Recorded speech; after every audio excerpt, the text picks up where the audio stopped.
Hello everyone, welcome to YouTube channel Genetics. In this particular video, we are going to start our Python full course from beginner to advanced level. Okay. So in this series, we are going to learn Python from scratch, step by step. So you can go from total beginner to advanced level. In today's video, we are kicking things off with the basics, starting with what Python is, how to install it on your computer, and how to set up your code editor. Then we will dive into one of the most fundamental concepts in programming, that is variable and data type. What they are, how they work, and how to use them in Python. We'll look real example, write code together, and by the end of this video, you will be able to write your very first Python program. So make sure you stick around till the end, grab your computer, and let's start learning Python. So let's get started. So guys, Python is a basically programming language. So before getting into deeper, let's understand what is programming. Okay, suppose this is user. Suppose this is user. Now this is the computer, right? Now being a user, you want to communicate with this computer. Now being a user, you have been your own language, right? And you use English language. Okay. Now if you want to speak to communicate with this computer, then you have to use computer understandable language, right? Understandable language. That means, suppose there is a user who knows English language. Okay. Now, this is you, and you know Spanish language. Okay. Now, if you want to communicate with this person, then you have to speak definitely in English language. That means this English language is understandable by the user. So if you want to communicate with this user, then you have to speak in English language. That is, then this person can understand your language, right? In the same way, if you want to communicate with the computer, then you have to give a computer understandable language so that computer understand your whatever you want to say, right? So in that scenario, programming language comes into the picture. So Python is one of the language. Java is one of the language. C++ is one of the language. So these all are the programming language by which you can communicate with the computer using this language, right? So as to communicate with this person, you have to use English language. In the same way, to communicate with this computer, you have to use this type of language. Okay, and these all language is called high level language. Okay, high level language. Okay. This is why we need to use programming language to communicate with your computer. Now, being a user, you are writing your code in Python, Java, C++, or whatever it is, but you are writing the code in English language, plain English language, right? But being a computer can understand only 0 and 1, right? This is the machine language. So, computer understands 0 and 1. It cannot understand English language, right? So, in that case, interpreter or compiler comes into the picture. Suppose, for example, you know Spanish and this person understands English, right? But suppose you don't know English language.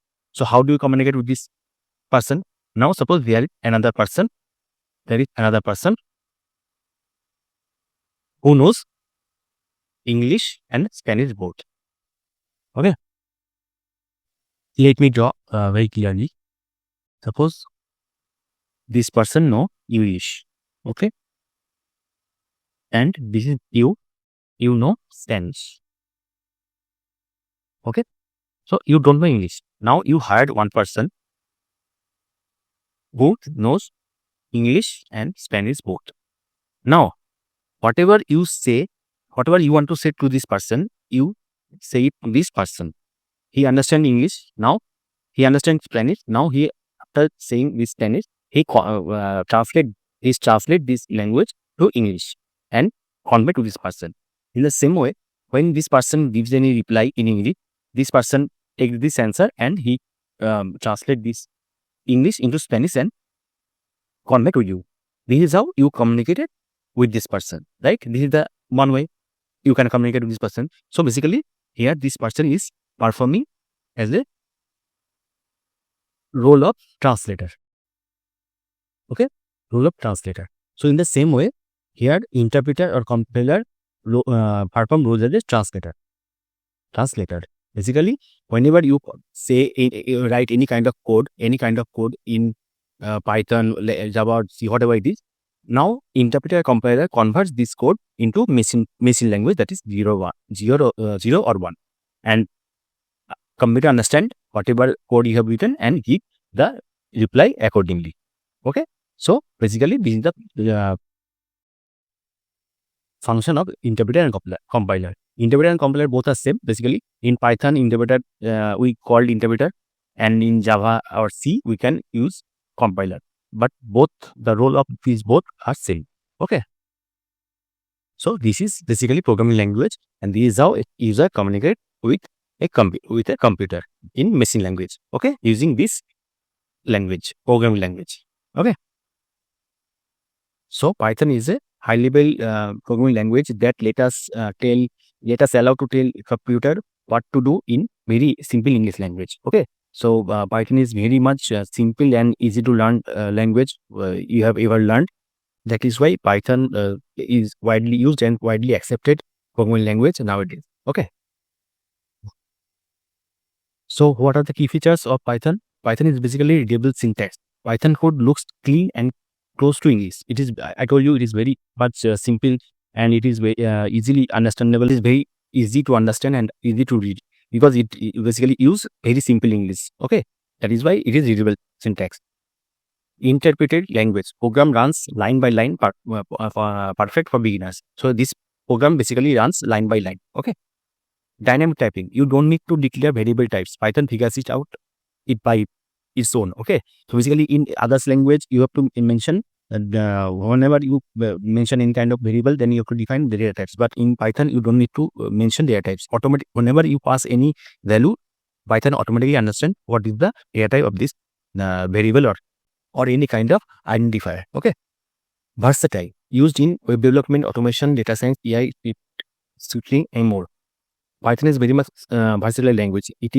Nowadays it is used everywhere in website development, automation, data science, AI, everywhere. Python is getting used, so it is very much versatile language. Cross-platform, works on Windows, macOS, Linux, and more. In every platform, Python runs smoothly, and there is no issue with it. So that is why it is called cross-platform. Okay. What can Python do? Python can be used for web development, data analysis and visualization, automation and scripting, machine learning and AI, game development, software tools, scientific computing. Okay, everywhere Python used in our industry. Okay.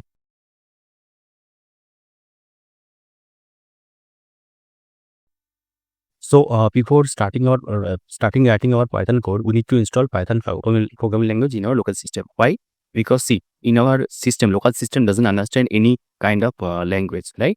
So in order to write our any kind of language, Python, Java, whatever it is, we need to install that programming language in our local system so that our computer can understand which type of code we want to execute. For example, now if we install Python in our local system, then whenever we write our code in Python language, then our computer can understand that this is the Python code, and it can interpret and then run the Python code in our local system, right? So that is why we need to install our programming language in our system. So right now we need to install Python programming language for our code, right? So in order to install the Python, you have to open python.org/downloads. Okay. Now you will get that download directly, because as per your system, it will fetch automatically. But if you want to see different option, now here you can see this is this is for Windows, this is for Linux, this is for Mac. Okay. So these are different type of version is available for Windows, Mac, everything. Now Python release, these are the version that already have been released. Okay. These are the version. This is for Windows. This is for Linux. Okay. This release for Linux, and this is for Mac. Okay. This is for Mac OS. Okay. There are different type of different version is available. So I always recommend to install few previous version. Okay. Now 3.14 has been released. Okay. So I always recommend to use 2 or 3 version earlier. So if you use 3.13, that will be very fine. Okay. So if you use 3.13 version, then it will be compatible in your system, and it will execute all the code successfully, because it will be bug free and it will be stable in your system, right? So just click over here according to your system. If I have Windows, then I will click here and it will give me the one downloadable file, and just download this file and just install it normally in your local system. Okay, so this is how you can install Python in your system, whatever it is, Windows, Mac, Linux, anything. Okay.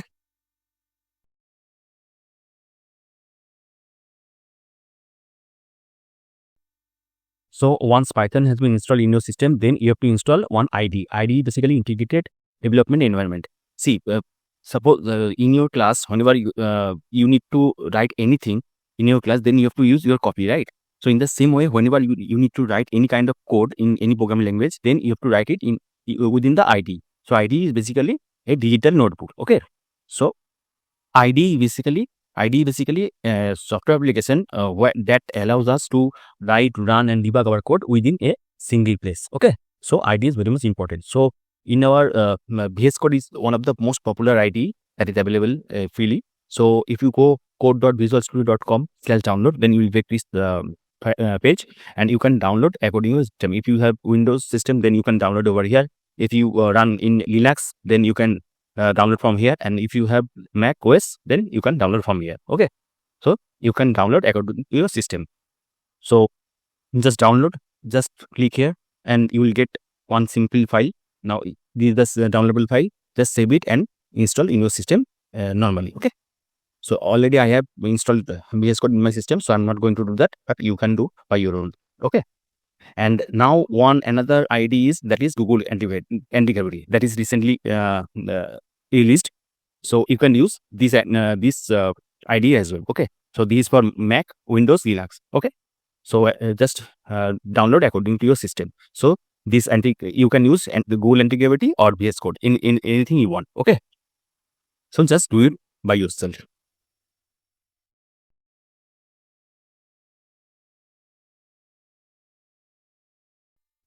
So I have opened my VS Code code editor. So this is the folder Python test.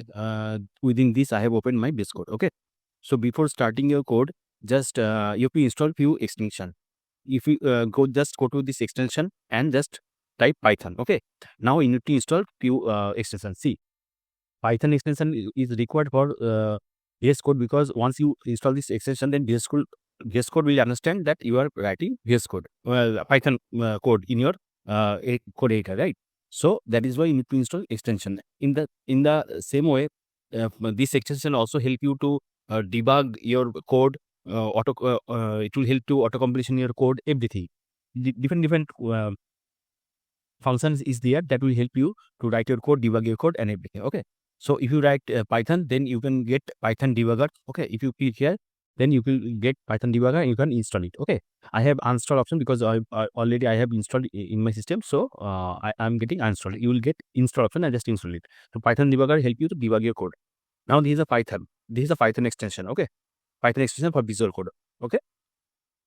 A Python code is support for Python language for providing access point extension to seamless integrated and offer support the IntelliSense Pylance. See, Pylance is a IntelliSense software. Okay, so you can install this Pylance as well. This Pylance as well. Okay, now this is the Pylance. You can install it, and another is Python environment. Okay, you just install this. So you can just download install this code extension, and that's it. Okay, so let me clear this one. Okay, now coming back to my page, and this is the folder. Now this option is for creating a new file in my folder. This is option for creating a new folder in my within my folder. This is for refresh, and this is for close. Okay, so let me first create one file. Okay, so I'm just giving name as first example. Okay, .py. See, for Python you have to put .py extension. Okay, just like Java, whenever you write any code in Java, then you have to put .java extension in your file name. In the same way, for C++, you have to provide .cpp, for C.c. So these are the extensions that you need to provide in your file name. Okay, so for Python, automatically .py we have to mention. Okay, now press enter. Now see, as we have installed our Python extension, so automatically the VS Code understand this file is Python file, and it will show the symbol of Python over here. Okay, so this is our Python file. So in order to run our very first Python code, just write a simple print statement. Okay, now to print our any kind of statement, just write print. Just write print. I told you Python is very much easy to understand, easy to write code. That is why to print any kind of statement, just write print, and that is enough. That is done. Okay. And within this, whatever you want to print, just write hello Python. Okay. Just write hello Python. That's it. Now, if you click this rectangle over here and see, your Python code is run. Now see, your Python code has been executed successfully. Okay. Now hello Python, right? In the same way, you can execute your code in this way. If you open your terminal and open command prompt and write Python and your file name, that is first example.py. Okay. Now if you press enter, then also you will get your output word in your terminal. Okay. So this is the two different way you can execute your code. Okay. Within by writing Python your file name within command prompt, or directly press this rectangle. Okay. So you can do anything. Now again, if you want to print something else, print my name is Sam. Okay. And press execute. Then see hello Python, my name is Sam. Okay. These both line are getting printed over here, right? Now as it is printing in different line, now if you want to print something in a same line, then just you want to put a comma over here and write and the second statement.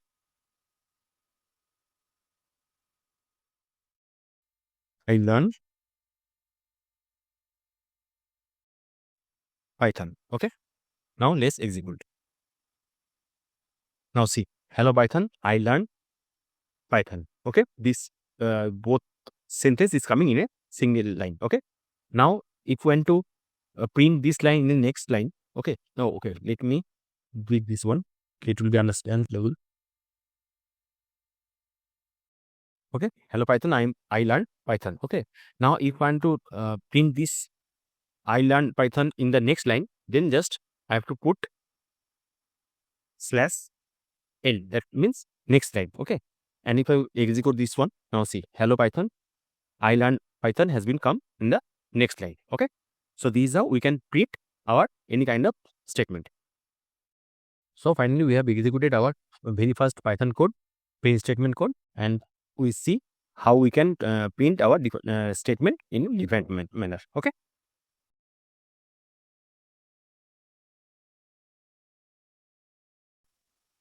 Python character set.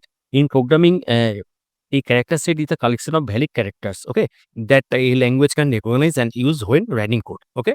So in Python, basically Python supports a wide range of characters, including basic letters, digits, special symbols, white space, and Unicode characters. Okay. So in Python, for alphabet, we can use a capital A to G and small a to Z. Okay. In digit, it supports 0 to 9. For special characters or symbol, that is plus, minus, asterisk, at the rate, slash, all the symbols and character it supports. White space, tab, new line, everything supports, and Unicode as well. Okay. These are the characters set that Python supports. Basically in Python, every piece of code we write, like variable, operator, string, and functions, it made up a character from the Python character set. Okay. This includes alphabet, digits, special symbol, white space, and even character from other languages as well. So Python recognize this character, and whenever you use this type of character set, then Python automatically recognize this character and converts them to meaningful instruction for computer, right? So if you write a equal to 5, this is a valid. Okay, this is a valid character set. If you write underscore name is equal to Sam, that is also valid. Okay. And if you write pi. Okay, pi, that is a Unicode character. Pi equal to 3.14.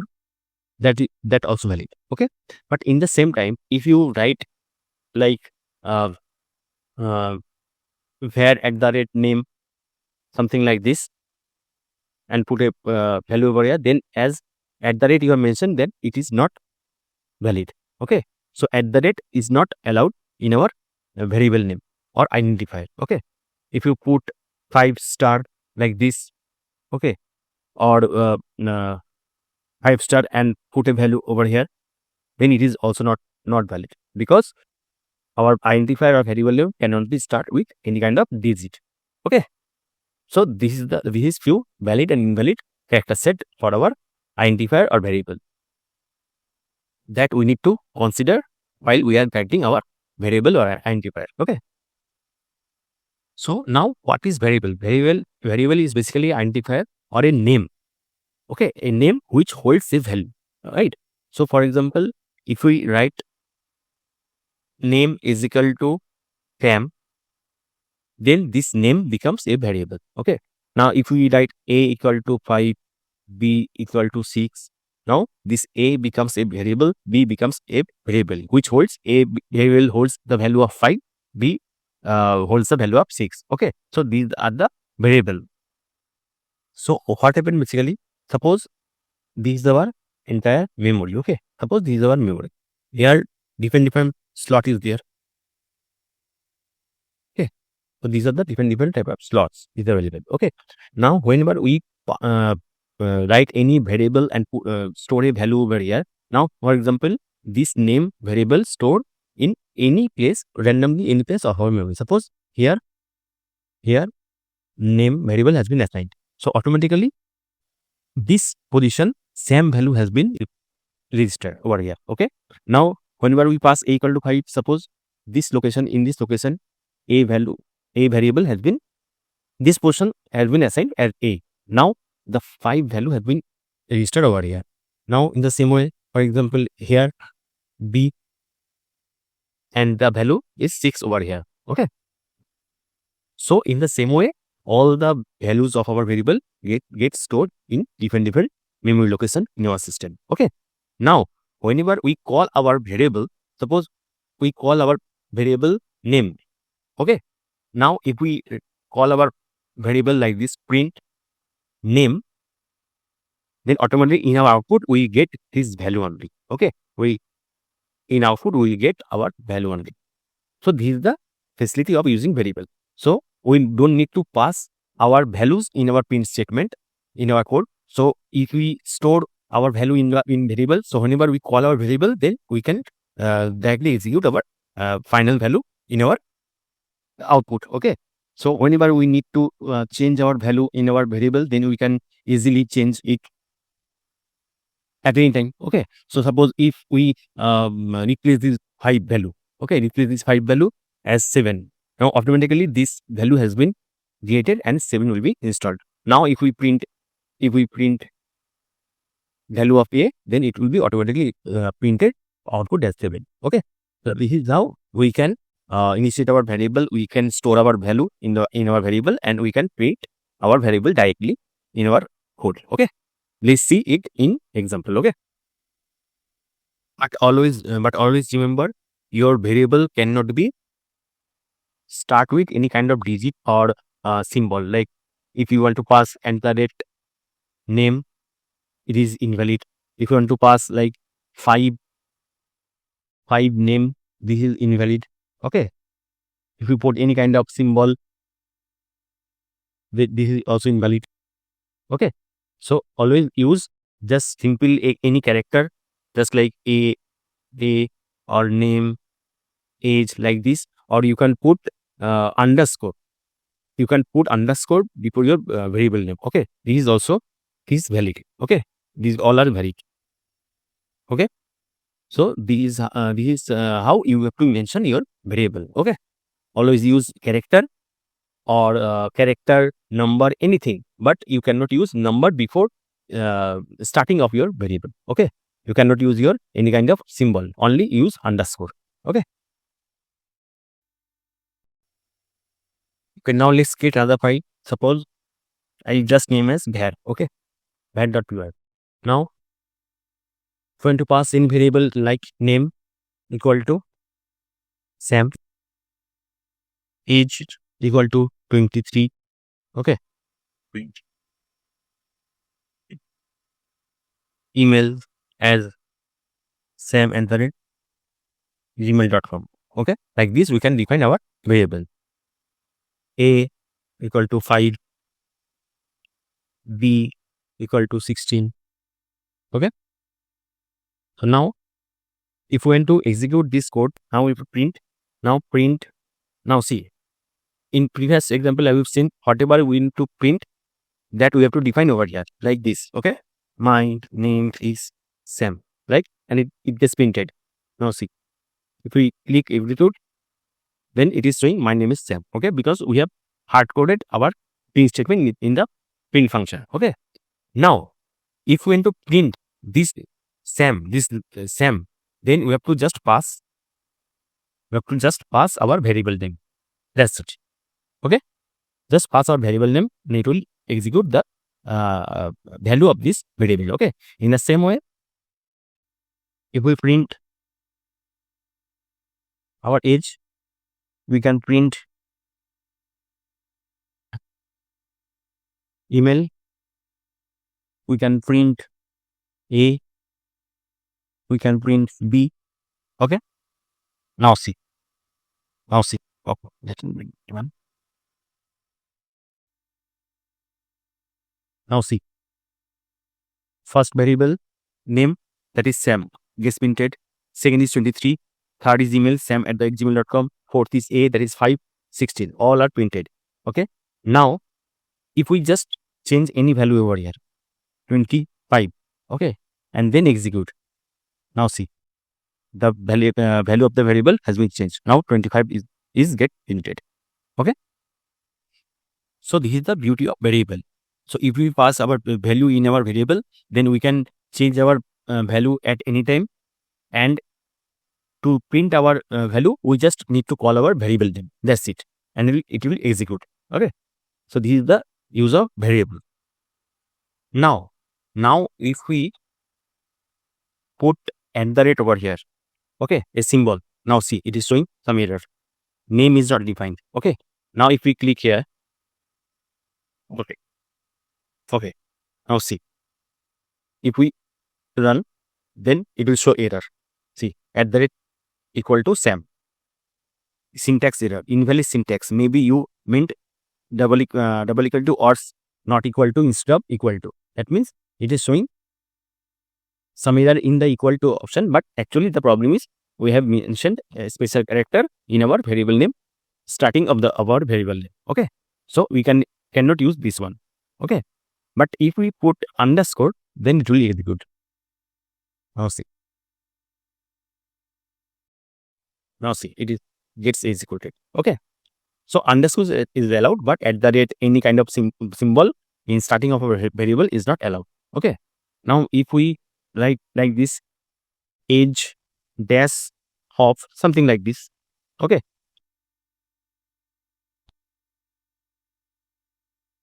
now see, it will also show error because dash is not allowed. Dash is not allowed in variable name. Okay, now if we put underscore, then it will execute. Now see, it gets executed. Okay, also if we put any kind @ any kind of symbol within the variable name like this, then also it will show error. Okay, so @ dash any kind of symbol is not allowed within the variable name or starting of the variable name. Okay, you can use only underscore or any kind of alphabet. Okay, in the same way, if we write A2 equal to 5, okay, let me first clear it. A2 equal to 5 and press execute. Now see, okay, just a minute.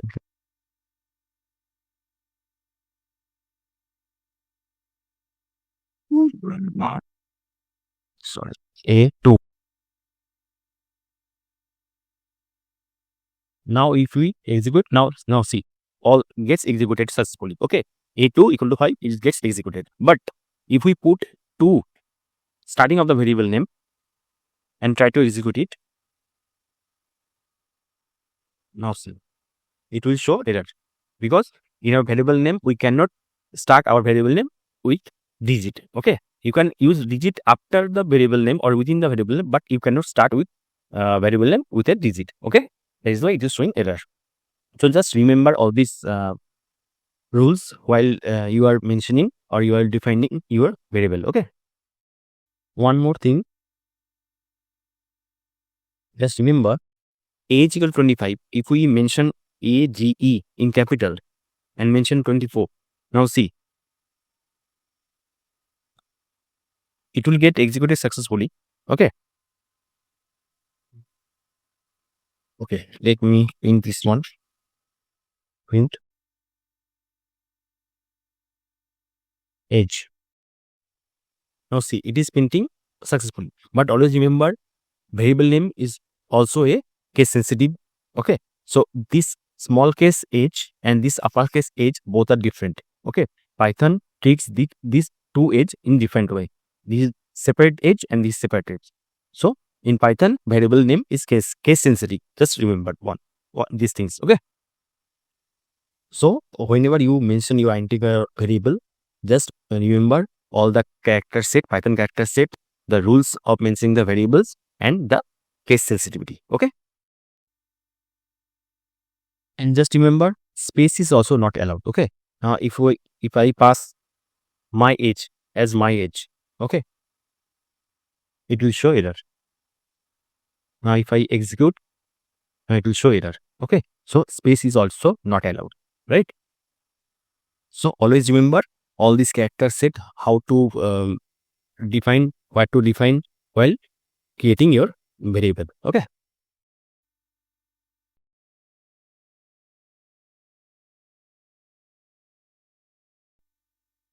So next is data types. In Python, data types tells the interpreter what kind of value a variable holds and what operation can be performed on that value. Okay. Now, for example, if we pass name as Sam, okay, another a equal to 2 plus 3.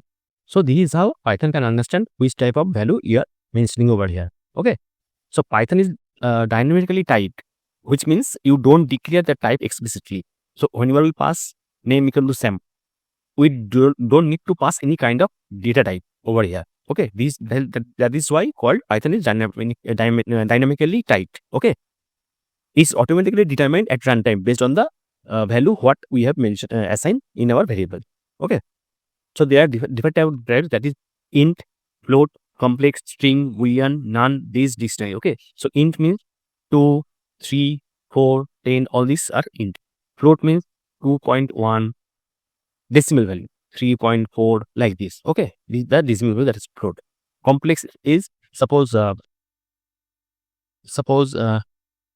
equal to 2 plus 3 z, like this. These are the complex number. Okay, string means any kind of name or sentence. Okay, my name is Sam. Okay, this is the string. Okay, none means it is only none, there is no value. List is 1, 2, 3 within this square bracket, and dictionary is within the curly bracket. We have to mention name and put a colon here, and we have to mention our value Sam. So this is the dictionary. Okay, so this type of data types we can mention in our Python. Okay, so always remember, whenever we write any integer value, just put the value. Whenever we put any kind of float value, then just put the value. But whenever we need to mention string, then we have to put a double quote. Okay, and within this we have to mention our name. Okay, whatever we need to print. So whenever we need to mention any kind of string, then we have to put double quotes. Okay, and without double quote we can mention our digits. Okay, that is integer value, float value. Okay, so in the same example, the same example. Now see, name as Sam. Now we have put double quote, that means it is string. Okay. Now this is number, so this is integer. Okay. Now if we put as marks, okay, and put a 40.5. okay, this email, this is also string. Now this number. Okay. Let me delete this one. They both are same. And now we have mentioned c equal to none. Okay. Now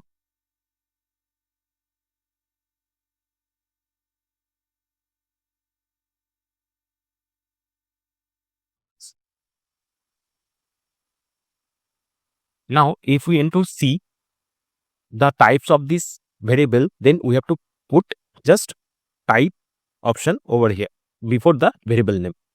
That's it. Okay. Just print type of the variable name. Just put a type before the variable name. Okay.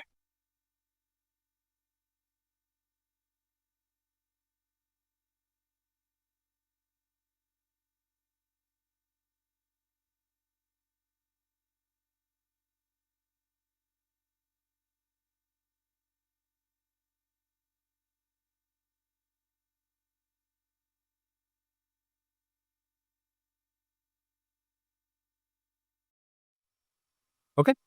Now if we press execute, and now see, first one Sam, we have put a double quote, so it is showing class string. Okay. Now for age, I have only mentioned 25, so it is integer. For marks, I have mentioned 40.5, so it is showing float. For email, I have put double quote, so it is considered as string. And for C, I have mentioned none, so it is showing class type none type. Okay, so this is the none. Okay, so these are the data types. Also, we can mention, suppose A equal to 1, 2, 3, B equal to name equal to Sam. Okay.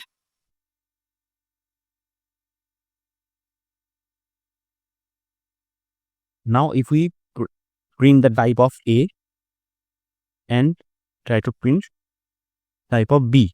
Now if I execute,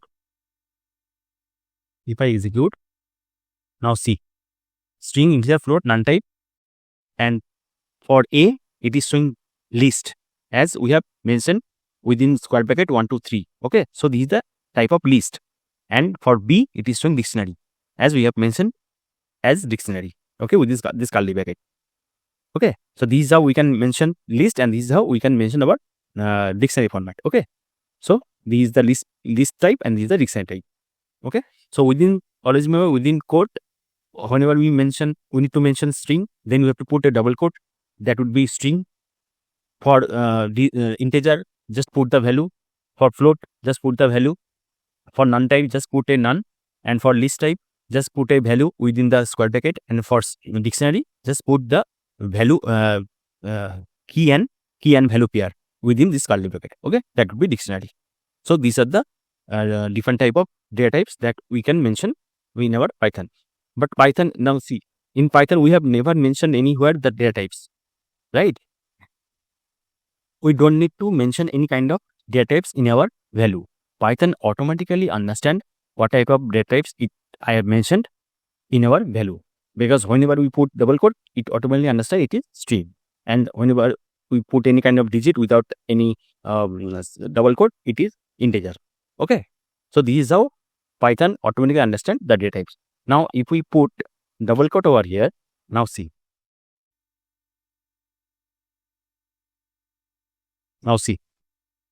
age is also considered as string.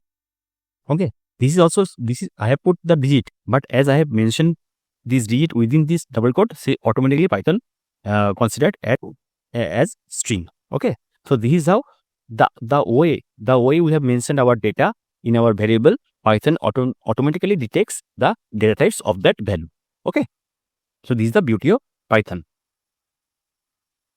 Okay, so one is bool is given to show. Bool means boolean value, that is true or false. Okay, now if you mention E equal to true, okay, and try to see the type of E.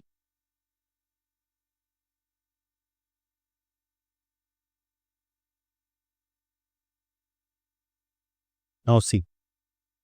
Now see. Type of E is bool. That means boolean. Okay. Now if we mention false over here, then also it will show bool. Bool. That means boolean value. So the type of E is boolean. Okay. So these are Python can understand the data types, whatever value we have mentioned. So in Python, when we assign a value to a variable, Python automatically figure out the data types behind the scene. Okay.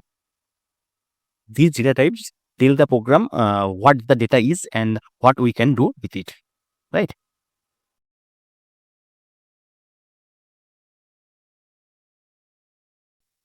So next is keywords. Keywords are special reserved word in Python that have predefined meaning and are the part of the language syntax itself. Okay. So in Python, some words are special. They are part of language itself and have a specific meaning. These are called keywords. You can't use them, these words as variable or function name. Okay. Because Python would get confused. These are the 35 keywords in modern Python that you cannot use as a variable name or function name or as an identifier. Okay. So these words tells Python how to do things like make decision, create function, handle errors, and run loops. Okay. So these are the reserved predefined names that you cannot use as a variable name or function name. Okay.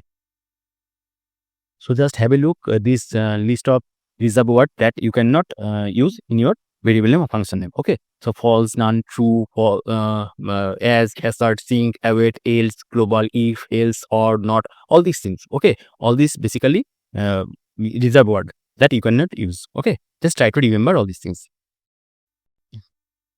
Now you want to see the list of reserved keyword. Then let's do one thing. Let me create e.pipe. Okay. And just write import keyword. Okay. Print keyword dot aw list. Okay. And just execute this line of code. Now see, these are the list of reserved word that you cannot use as a variable or function name. Okay. Simply as an identifier, you cannot use this list of names. Okay. False, none, true, and finally go, more, from, return, all these things. Okay. These are the reserved word. Okay. Now, for example, if you want to write for, if I give any kind of variable name as for equal to 10 and try to print this for, it will show error. Okay. It will show error. Showing error. Okay. Because for is reserved word. Okay. In the same way, if I write while,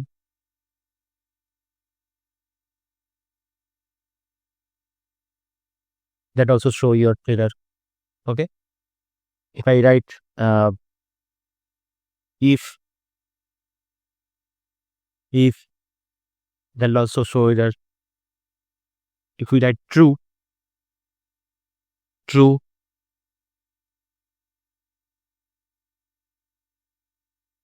that will also error. That will also show error. Okay. So these are the reserved word. So reserved word we cannot use as identifier. That is variable, function, or whatever it is. Okay.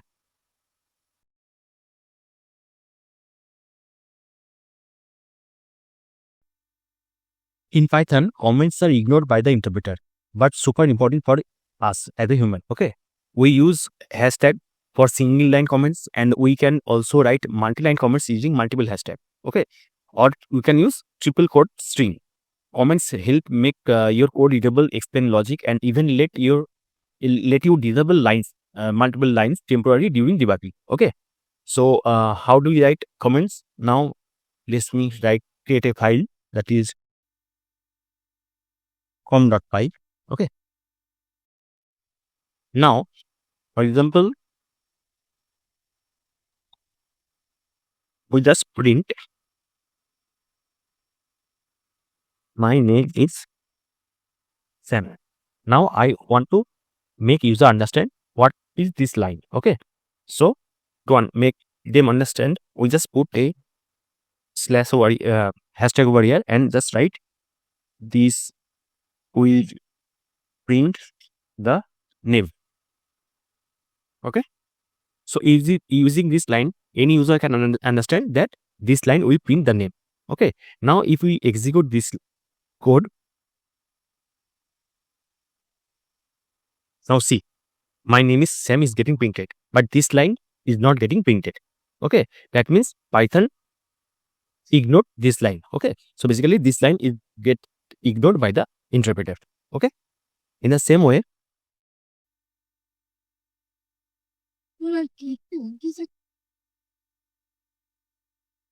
suppose we have to print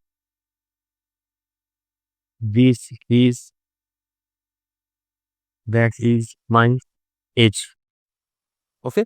Now these two line I want to print. Now here, if I mention like this will print the name and the age. Now this is the multi-line comment. Okay. This is the multi-line comment. Now if I have this multi-line, then I can put hashtag in front of every line. Okay, in front of every line like this. Okay, so this is how we can create multi-line. Also, okay, let me execute first. Now see, my name is Sam. This is that is my age. These two lines is not getting printed. Now, as this is our multi-line comments, so we can define our multi-line comments in a different way using triple quotes. Okay, so instead of using this slash in every line, we just put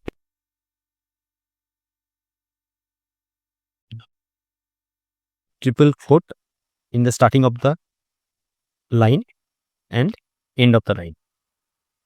Now see, this line gets my multi-line comments. Okay.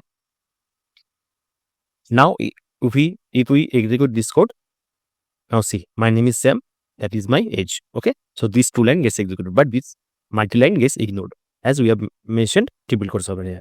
So this is how we can create our comments. Okay, for user to understand what is my code about. Okay, so in case of single line comment, we have to put hashtag in front of the line, or in multi-line comments we can put hashtag in every line in front of the every line, or you can put a triple quote in the first of the line and in the last of the line to make the multi-line comments. Okay, so this is how we can mention our comments.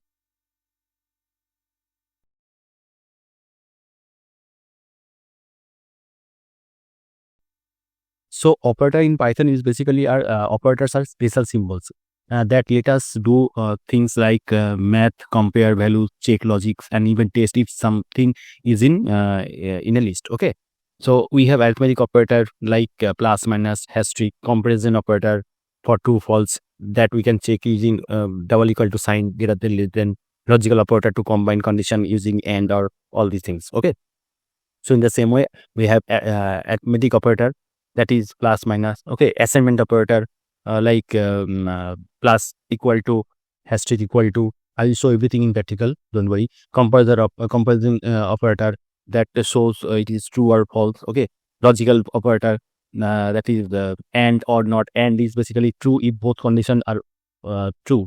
Okay, or when true if any condition is true, not reverse the boolean value. Okay, so these are the logical operators. Okay, so I'm creating one new file, operator.py. Okay, now suppose I have initialized two variable. Okay, one is a equal to 10 and b equal to 3. Okay, now we will perform arithmetic operator. Okay, let me comment arithmetic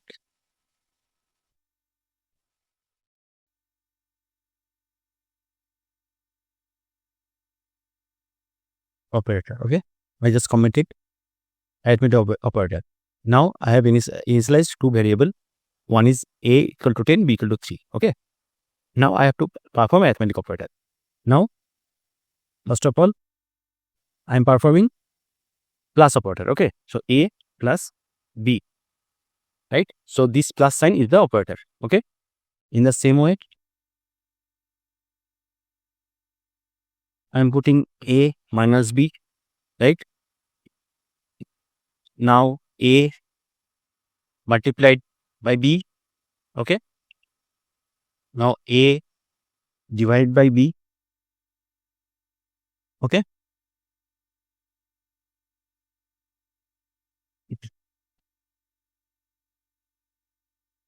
A double slash B, that is basically float division. Okay, float division. A percentage B, that we find the remainder. Okay, that will find the remainder. And A double hash 3, that means to the power. Okay, to the power. Now let me print. Okay, let me execute this one. Now see, A plus B equal to 13, A minus B equal to 7, A into B, that is 30, A divided by B, that is 3.33. Okay, A double slash B. So A double slash B, that is the rounded down to the nearest integer, that is A divided by B equal to 3.33. So A double divided by B means nearest the whole integer to, which is down to the main actual number. Okay, it basically rounded down to the integer number. So 3.33 rounded down is become 3. Okay, now A percentage B, that is modular, that is remainder 1. If I divided 10 divided by 3, then we will get the remainder as 1. Okay, and A to the power B, that is 10 to the power 3, that becomes 1000.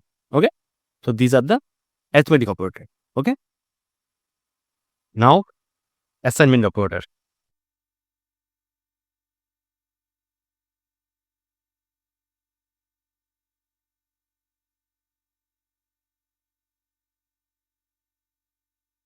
So I'm mentioning x equal to 10. Okay, now again I can mention x plus equal to 5. Okay, now if I print x, then let's see.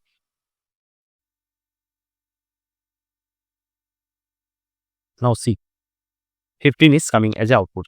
Okay, let me comment down all these things.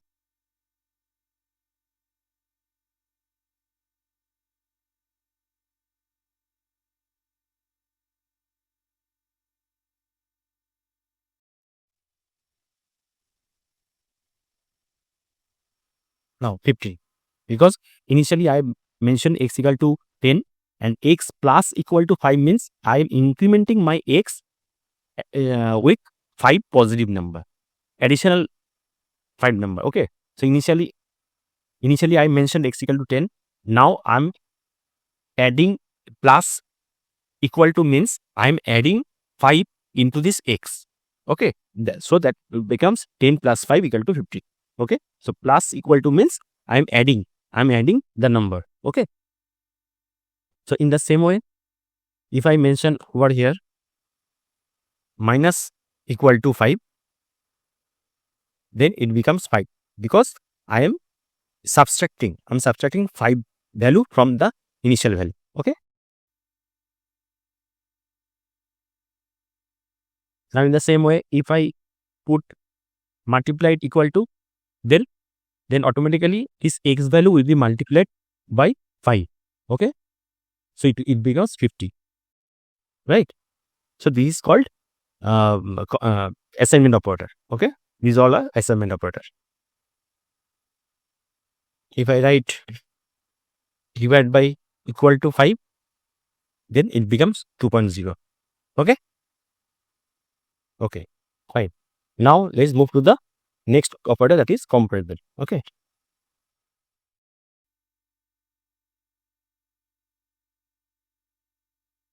comparison operator. Okay, let me comment it down. Okay, now if I write print, so comparison operator for like double equal to, greater than, less than, all these are comparison operator. Okay, so for print, if I write 5 equal to 5. Okay, now print 5 not equal to 3. Okay,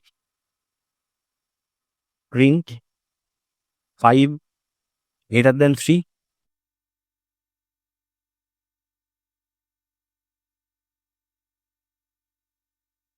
Print 5 less than equal to 10.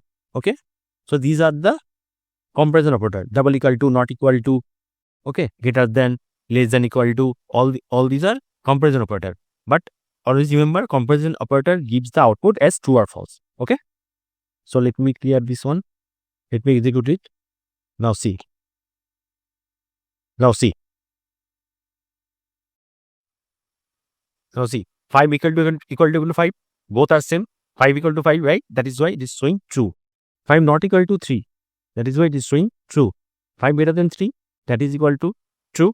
That is also true. And 5 less than equal to 10. That is also true. That is why it is showing all that true. Okay. Now if I write 5 not equal to 5, then see. Now see, this is showing false. Because 5 not equal to 5, I mentioned 5 not equal to 5. That is why it is showing false. Okay. So these are the comparison operator by which we can get our output as a true or false. Right. Okay.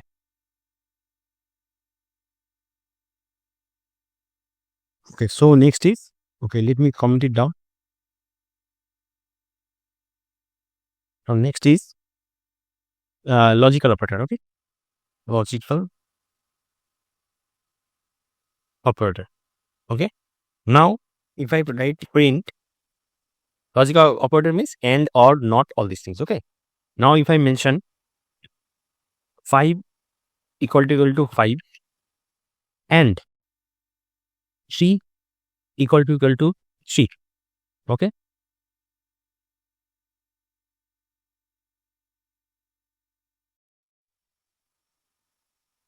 I mentioned odd. Now let me print this one. Now see what is showing. True.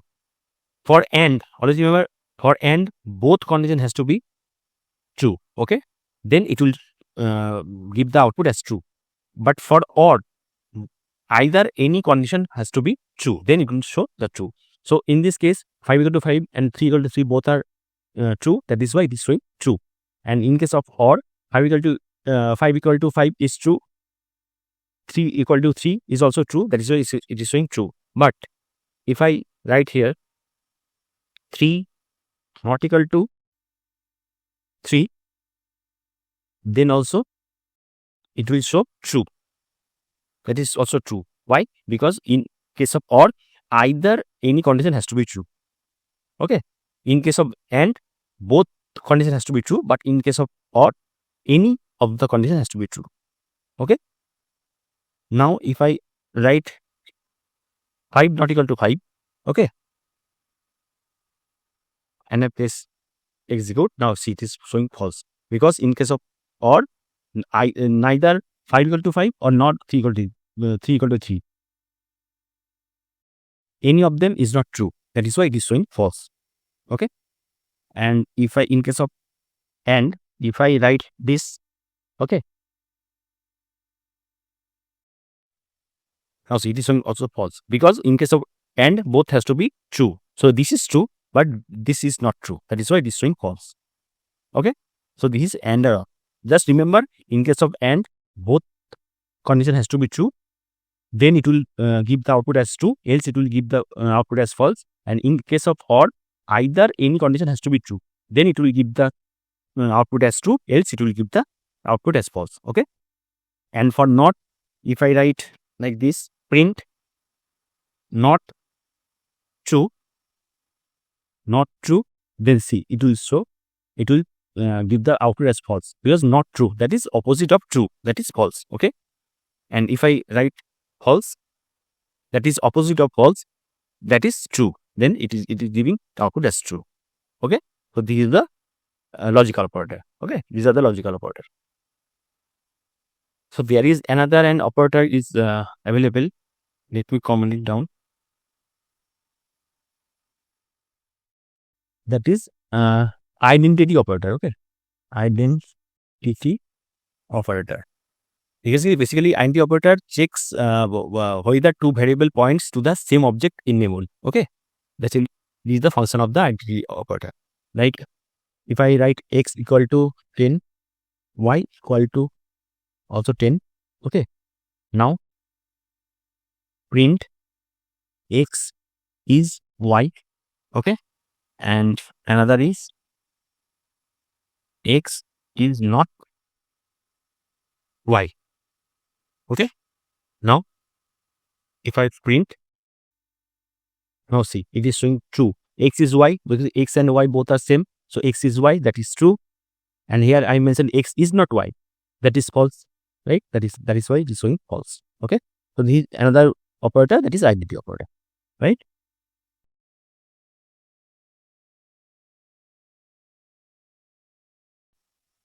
There is another concept, that is type conversion. Okay, in Python, type conversion means tuning a value from one data type to another. Okay, sometimes Python does it automatically.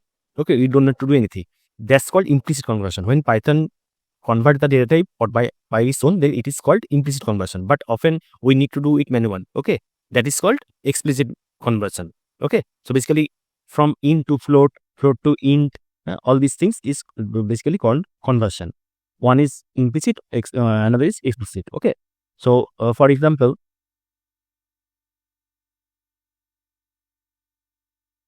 now if I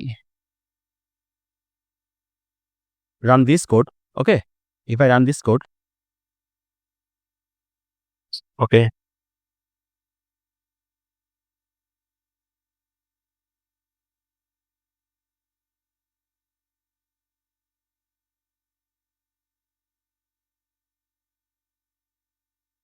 okay, now if I run this code, then you will get a divided by b getting 3.33. Now see, a equal to 10, that is integer, b equal to 3, that is also integer. But when I divided a divided by b, I perform this operation, that automatically gives 3.33. That means this is the float number, right? So I give the integer, but it gives the floating number. That means Python automatically changes the data type of this output. So this is called implicit. Okay, this is called implicit conversion. When Python automatically converts the data type, I give the give the integer as input, but Python gives the output as float. Okay, so this is called implicit conversion. Now if I want my output as an integer, then I have to manually change this conversion. Okay, so now for that I have to mention here int. Okay, I have to mention here int. Now I have manually mentioned that I want my output as an integer. Now if I execute this code, now see, I got the output as 3, not 3.33. That means I am manually telling Python to convert to my output as an input integer. So this is called explicit. So initially it was implicit. Initially it was implicit when where Python converts my data type automatically by its own. That is called implicit. And when I need to convert my data type as my own requirement, that is called explicit. Now I want my output as an integer, so I have mentioned int in my print statement, and it is gives output as a 3. So this is called explicit conversion. Okay, so let me give a few example for this type of conversion. Okay, first I am writing into integer to float. Okay, float and string.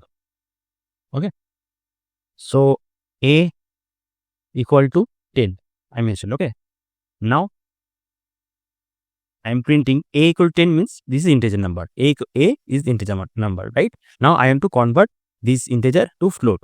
Okay, so within print function I have to mention float and I have to pass my a.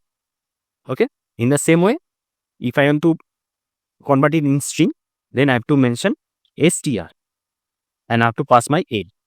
Okay, now let's execute this one.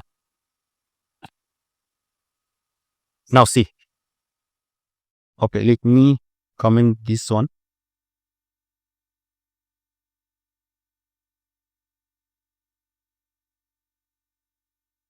Now see, float A was 10. So when I print float of A, then it is printing 10.0. That means it is showing as a decimal number. So it is float. It becomes float. Okay. And when I write str A is equal to string of A, then it is showing only 10. Okay. So this is basically string. Now, if you confused that this 10 is integer or string, then you can do one thing. You can write type. Okay. You can write just type and then execute. Now see, class is string, class string. Okay. Now if I check here, if I check this one, now it was 10.0. Let me check what is the data type of this. Now see, it is float. Okay. So this is float. The output of this sentence is float and the output of this print statement is string. Okay. Okay. Now string to integer. Okay. Let me convert this one. So if I mention s equal to, as the I have to mention string, so I have to put double quote and 1 2 3. Okay. Let me act. Okay. Now num equal to, I'm writing int of s. Okay. Now I'm converting this s as a integer. Okay. Now print num. Okay. Print num and print type of num. Okay. Type of num. Now let's see. Let me comment this out.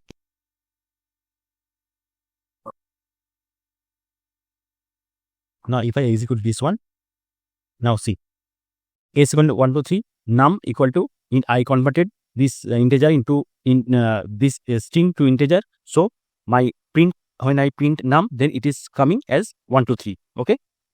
Now when I see the type of this num, then it becomes integer because I converted this string to integer. Okay. So this is showing, that is why it is showing class as integer. Okay. Great. Now let's move. Now let me comment it out. Okay. Now next is float to integer. Okay. Float to integer. Now if I mention f equal to 3.99. Okay. Now print int of f. Okay. And print type of the previous one, that is int of f. Okay. Now if I execute this one,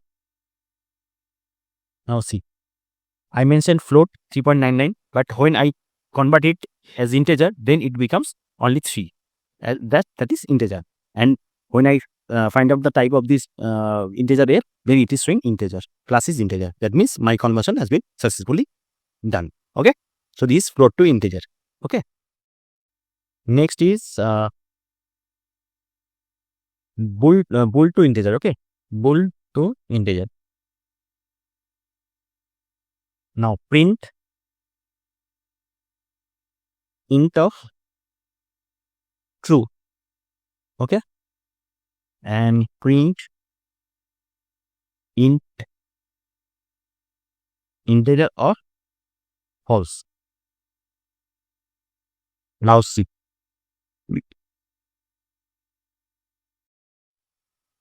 Now if I run this code, then see, integer of true becomes 1 and integer of false becomes 0. Okay. As I mentioned integer, so it is showing 1 without decimal number. So for true integer output is 1 and for false integer output is 0. Right. So this is the boolean to integer conversion. So these all are the different type of conversion that we can perform in our Python. Right. Most of the cases implicit conversion happens automatically, but wherever we required, based on our project or requirement, we convert our data type by our own manually. that is called explicit. Okay, so we use implicit and explicit conversion both, right?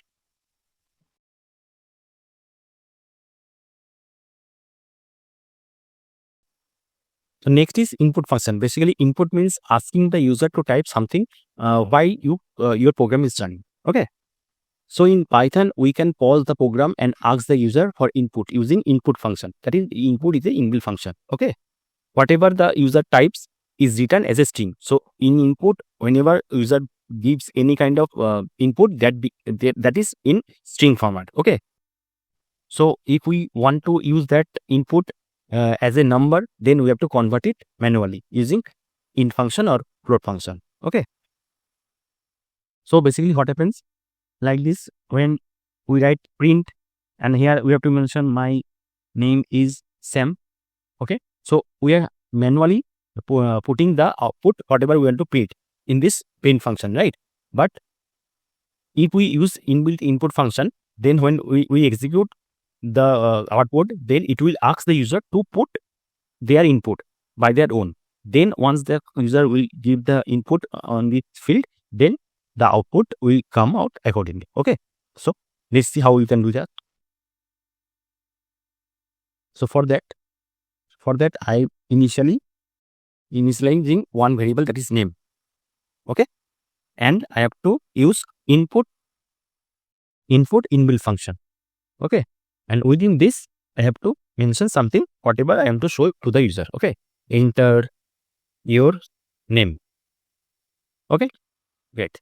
Now, let me print whatever the input is coming from that input function. Okay. So I am to print like hello. Okay. Hello. And I have to concatenate the name using plus symbol. Okay.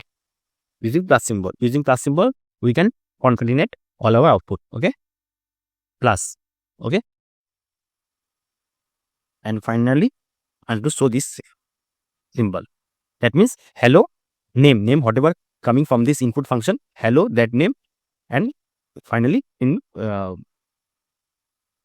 exclamation mark. Okay. So it will be printed as hello, name, exclamation mark. Okay. Now let's execute this code. Now see, it is asking me to give the input. Okay. Now if I write a Sam and press enter, now it is showing output as hello Sam exclamation mark. Okay. That we have mentioned, hello Sam exclamation mark. Okay. So this is the beauty of input function. So if I run it again,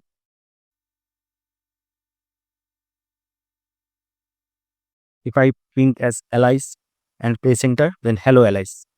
Okay. So this is the first example. Now, as I told you, whatever inputs coming from this input function, that is initially always it is string. Okay. Now suppose I am to take some input as age. Okay. And I am to take input age and height. Now whatever age and height will be given by the user, that will be string. But I want my age as integer and height as float. Okay. So let's see how do we do that. Okay. Now for that, okay, let me comment it down. Okay. So now age equal to input. Okay. And I have to write enter your age. Okay. Enter your age. And height input, enter your height. Okay. Now user when gives age and height, then automatically it by default it is string, but I want this age as a integer. Okay. Then I have to put a int function before input function. Okay. And for float, I have to visit float.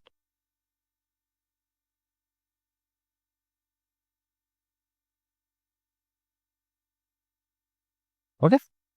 So basically I'm explicitly converting my data type. Okay. So this is basically explicit conversion. Now if I print. Now see, it's asking me for age. Okay. Let me do one thing. Let me give a space.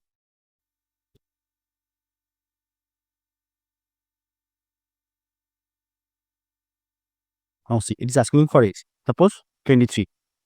Then enter your height. Okay. Now let's execute. Now see, enter your age as 23. Enter your height as 25.5. Okay. Now it gets successfully executed. Now if I write age as float 23.5. Now see, it is showing error because I have mentioned age has to be integer. So it is showing error. Okay. Now I have to mention integer. Now it is executed. Now in case of height I have mentioned float. Okay. So if I mention 64 as integer, then it gets executed. Why? Because in backend this integer automatically becomes the float as 64.4 like this. 64.0 like this. Okay. So Python automatically converts this data type in backend. So 64, it is showing 64, but it is actually float 64.0. In backend, Python automatically do this operation. Okay. So this is the another example of input function. How we can use input and how we can convert our input from string to integer or float. Okay. Now next, let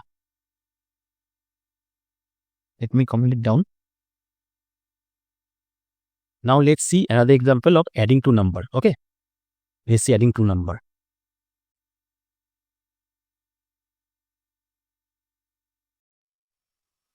Addition.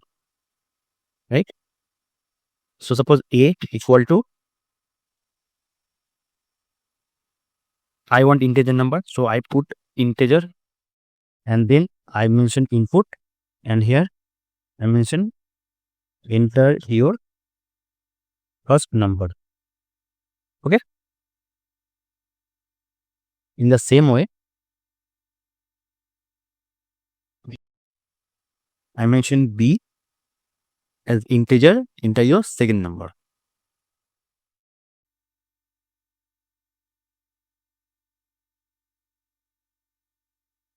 Okay. Now if I print sum equal to comma A plus B. A plus B. That means I'm adding A and B using plus operator. Okay. So I'm trying to find out the sum of A and B using the plus operator. Okay. Now let's execute this one. Now see, it is asking me for first number. Suppose I'm giving 7. Second number 5. Now see, sum equal to 12. 7 plus 5 equal to 12. Okay. So this is how we can add our number. Now in the same way, we can perform different type of operation. For example,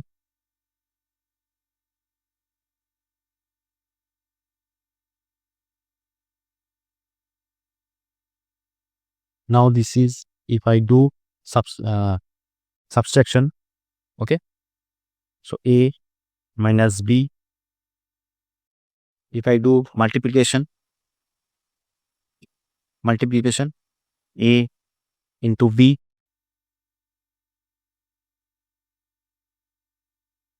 And division, A divided by B. Okay. Now let me execute this one. Now see, it is asking me for first number. So first number 10, second number 2. Okay. Now press enter. Now see, for A plus B equal to 12, A minus B becomes 8. For multiplication A into B, that is 10 into 2, 20. And division A divided by B, that is 5. Okay. 10 divided by 2, that is become 5. So this is how we can perform our different type of operation using input function, and we can convert it by our own as per our requirement. Okay. So I hope till now you have understand how we can use our Python, how we can start our Python coding, then how can we define our variables, how can what are the rules for identifier, that is variable names, what are the data types, what are the keywords, okay, what are how we can mention our comments, okay, how different type of operator we can use in our Python language. Okay, so I hope you understand all these things. So guys, you are still liking my videos, please do like and subscribe my channel, and please share with everyone. Okay, thank you.